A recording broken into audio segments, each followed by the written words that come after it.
नमस्कार दोस्तों, आज की सच्ची कहानी सुनकर आप हैरान हो जाएंगे।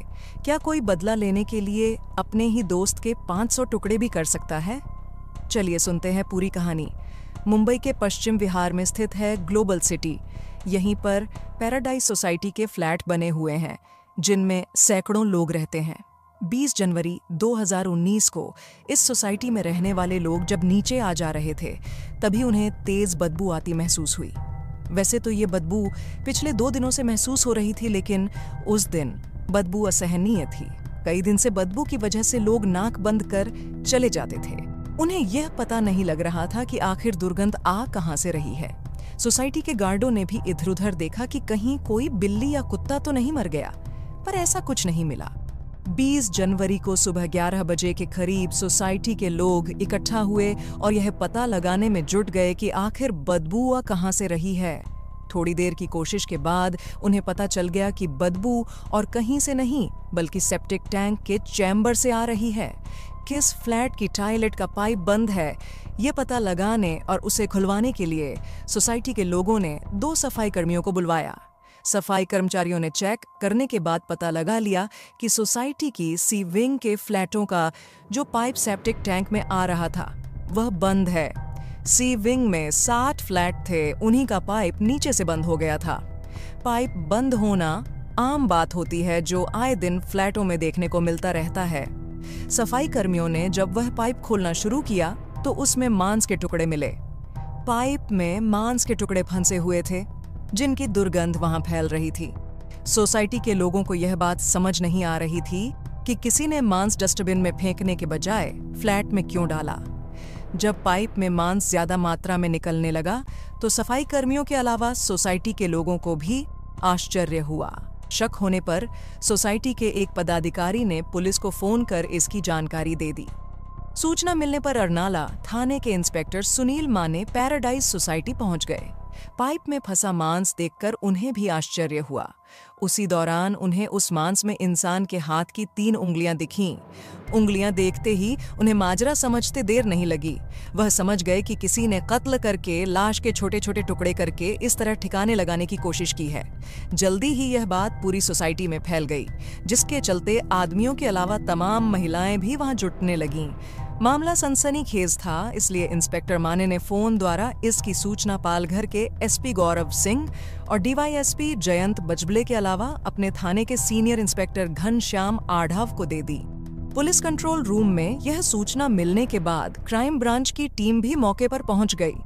पुलिस ने मांस के सारे टुकड़े अपने कब्जे में लिए। पुलिस की समझ में यह बात नहीं आ रही थी कि जिसकी हत्या की गई है वह इसी सोसाइटी का रहने वाला था या फिर कहीं बाहर का।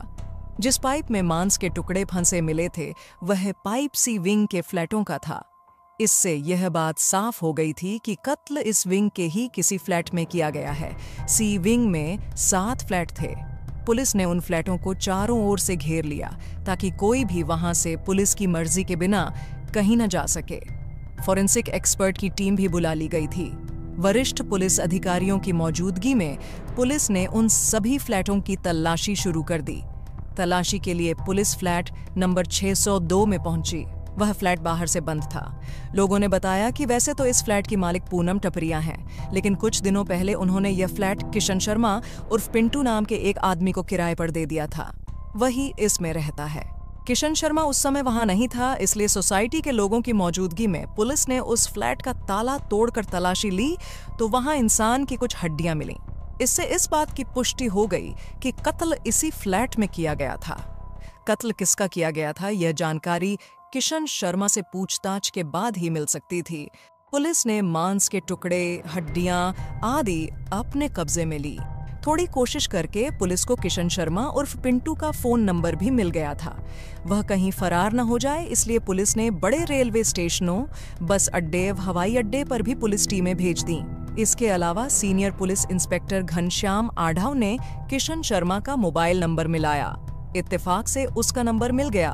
उन्होंने अपनी पहचान छिपाते हुए किसी बहाने से उसे एक जगह मिलने के लिए बुलाया। उसने आने के लिए हाँ कर दी तो वहां पुलिस टीम भेज दी गई। वह आया तो सादे लिबास में मौजूद पुलिसकर्मियों ने उसे दबोच लिया। 40 वर्षीय किशन शर्मा को हिरासत में लेकर पुलिस थाने लौट आई। एएसपी गौरव सिंह की मौजूदगी में जब उससे उसके फ्लैट नंबर 602 में मिली मानव हड्डियों और मांस के बारे में पूछताछ की गई तो थोड़ी सी सख्ती के बाद उसने स्वीकार कर लिया कि उसने अपने लंगोटिया यार गणेश कोलटकर की हत्या की थी। पुलिस ने मृतक के शरीर के अन्य हिस्सों के बारे में पूछा तो किशन ने बताया कि उसने गणेश की लाश के करीब 500 टुकड़े किए थे।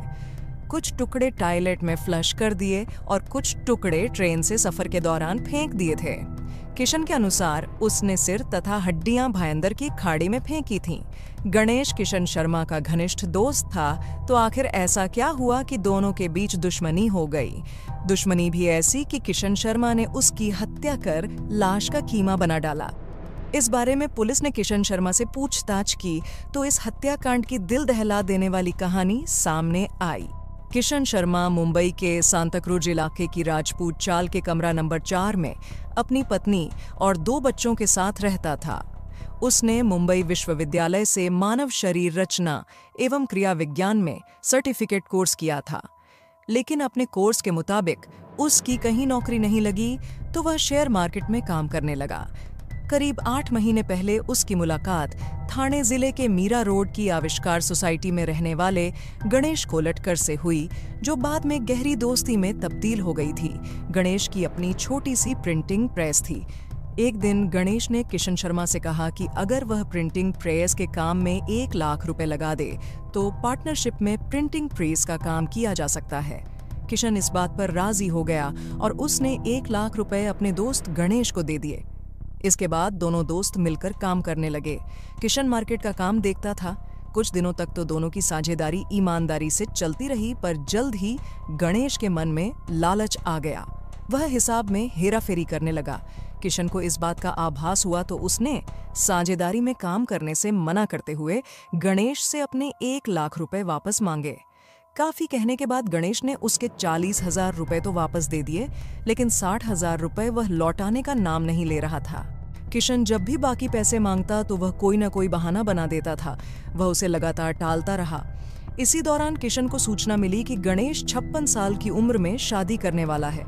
इस बारे में किशन ने उससे बात की तो गणेश ने साफ कह दिया कि अभी उसके पास पैसे नहीं हैं, पहले वह शादी करेगा, इसके बाद पैसों की व्यवस्था हो जाएगी तो दे देगा। गणेश की यह बात किशन को बहुत बुरी लगी।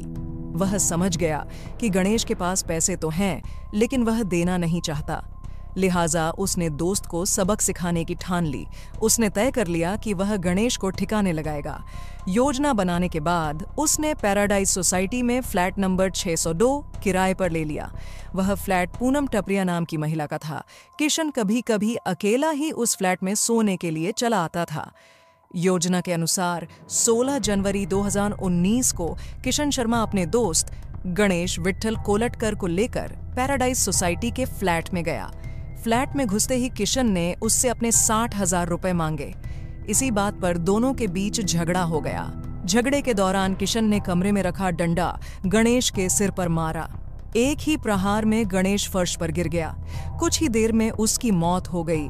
गणेश की मौत हो जाने के बाद किशन के सामने सबसे बड़ी समस्या उसकी लाश को ठिकाने लगाने की थी।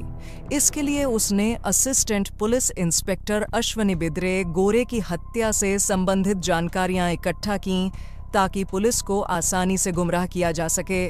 उसने यूट्यूब पर भी डेड बॉडी को ठिकाने लगाने के वीडियो देखे।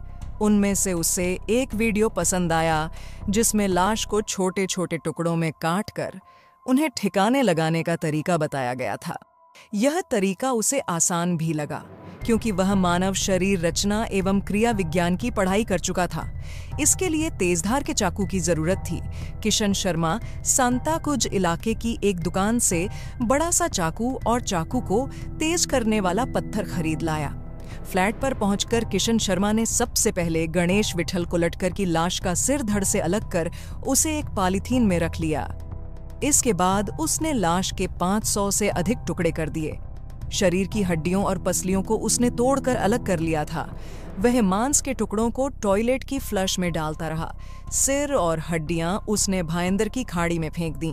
कुछ हड्डियां उसने पॉलीथीन की थैली में भरकर ट्रेन से सफर के दौरान रास्ते में फेंक दी थी। उसका फोन भी उसने तोड़कर फेंक दिया था।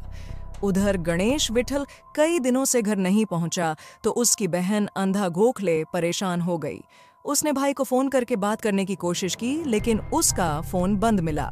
फिर वह 20 जनवरी को मीरा रोड के नया नगर थाने पहुंची और पिछले 4 दिनों से लापता चल रहे भाई गणेश विठल की गुमशुदगी दर्ज करा दी। पुलिस ने किशन शर्मा से पूछताछ के बाद गणेश विठल का सिर बरामद करने की कोशिश की, लेकिन वह नहीं मिला। जरूरी सबूत जुटाने के बाद हत्यारोपी किशन शर्मा को न्यायालय में पेश कर जेल भेज दिया। इस सच्ची कहानी के बारे में कमेंट कर अपनी राय जरूर दे।